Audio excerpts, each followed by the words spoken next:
കറണ്ടുണ്ടോ U D എഫുകാരെ നിങ്ങളുടെ വീട്ടിൽ? അല്ല, ലീഗാരോടുകൂടി ചോദിക്കുക, കറണ്ടുണ്ടോ അവിടെ? എടാ, നിരന്തരമായിട്ട് ഇങ്ങനെ കറണ്ട് പോയിക്കൊണ്ടിരിക്കുക കേട്ടോ, അതുകൊണ്ട് ചോദിക്കുകയാണ്. പക്ഷേ എല്ലാത്തിനും കാരണക്കാരൻ അത് പിണറായി വിജയനാണ്. LDF സർക്കാർ ആ കരാർ റദ്ദാക്കി എന്നാണ് പറയുന്നത്. UDF-കാരെ കുറ്റം പറയാൻ പറ്റില്ല കേട്ടോ. നിങ്ങളൊന്ന് കണ്ടോക്കിയേ.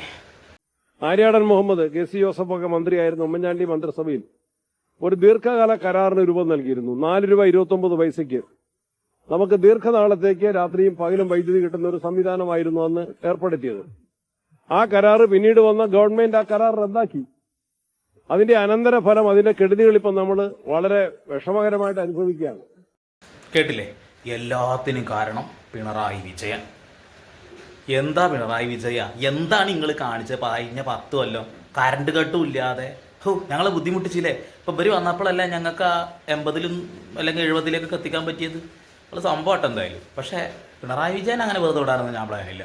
പിണറായി വിജയന് പറയാനുള്ളത് കൂടി കേട്ടിട്ട് പോയാൽ മതി കേട്ടോ. ആ കരാറിനോട് വ്യത്യസ്തതയുള്ളവരായിരുന്നു ഞങ്ങൾ. ആ കരാറിനകത്ത് നേരായ കരാറല്ല എന്ന അഭിപ്രായം ഞങ്ങൾക്ക് ശക്തമായിട്ടുണ്ടായിരുന്നു. പക്ഷേ കരാർ ഒപ്പിട്ട് കഴിഞ്ഞിരിക്കുന്നു. ആ കരാർ റദ്ദ് ചെയ്താൽ പെട്ടെന്ന് നമ്മുടെ നാടിന് വൈദ്യുതി ക്ഷാമം അനുഭവിച്ചിരിക്കുന്നു. അപ്പൊ ഞങ്ങൾ തീരുമാനിച്ചത് ആ വൈദ്യുതി കരാറുമായി മുന്നോട്ട് പോകാനാണ്. ഈ വ്യത്യസ്തതയുള്ളപ്പോൾ തന്നെ നാടിന്റെ പൊതുവായ താല്പര്യം കണക്കാക്കി ആ വൈദ്യുതി കരാർ അംഗീകരിച്ച് മുന്നോട്ട് പോകാനാണ് LDF സർക്കാർ നടപടിയെടുത്തത്. ആ നടപടിയുമായി മുന്നോട്ട് പോകുമ്പോൾ നമ്മുടെ റെഗുലേറ്ററി കമ്മീഷൻ അവരുടെ അനുമതി നേരത്തെ വാങ്ങേണ്ടതായിരുന്നു. ഇത്തരമൊരു കരാറിലേക്ക് പോകും. UDF സർക്കാർ ആ അനുമതി വാങ്ങിയിരുന്നില്ല. അവരുടെ മുന്നിൽ ഈ പ്രശ്നം സജീവമായിട്ട് നിൽക്കുന്നുണ്ടായിരുന്നു. ആ റെഗുലേറ്ററി കമ്മീഷൻ ഇതുമായി ബന്ധപ്പെട്ട് പരിശോധിച്ച് അവരുടെ അവസാന തീരുമാനം പിന്നീട് വന്നു. അത് റദ്ദ് ചെയ്യുന്നതായിരുന്നു. ആ റദ്ദ് ചെയ്ത തീരുമാനത്തിനെതിരെ ആകാവുന്ന നടപടികളെല്ലാം ഞങ്ങൾ സ്വീകരിച്ചു. ഇത് വെറുതെ വിട്ടുകളയല്ല ചെയ്തത്. ആ വൈദ്യുതി വാങ്ങൽ പ്രധാനമാണ് എന്ന് കണ്ടുകൊണ്ട് ഉള്ള എല്ലാ നടപടിയും ഞങ്ങൾ സ്വീകരിച്ചു. ഇതാണ് ഞങ്ങൾ സ്വീകരിച്ച സമീപനം. ഞങ്ങളതില് നിങ്ങൾ കാണിച്ചത് കൊള്ളരുതായ്മയാണ്, അതുകൊണ്ട് ഞങ്ങളത് പൂർണ്ണമായിട്ട് ഉപേക്ഷിക്കുന്നു എന്ന നിലയല്ല. ഉപേക്ഷിക്കേണ്ടതാണ്. എന്നാൽ ഉപേക്ഷിച്ചാൽ നാട് ഇരുട്ടിലാവും. അതല്ല നല്ലത്. നാടിന്റെ താല്പര്യം സംരക്ഷിക്കലാണ് നല്ലത് എന്ന് കണ്ടുകൊണ്ട നിലപാടാണ് ഞങ്ങൾ സ്വീകരിച്ചത്. അപ്പോൾ പിണറായി വിജയനെ തെറി വിളിക്കാൻ ആദ്യം വന്ന കോൺഗ്രസ്സുകാരോട് പറയാനുള്ളത് കേട്ടില്ലേ? കേട്ട് മനസ്സിലാക്കി വെച്ചോളി. ഈ നാട്ടിൽ ഇത്രയും നാൾ പവർ കട്ട് ഉണ്ടായിരുന്നില്ല. നിങ്ങൾ അധികാരത്തിൽ വന്നതിന് ശേഷമാണ് പവർ കട്ട് ഉണ്ടായിട്ടുള്ളത്.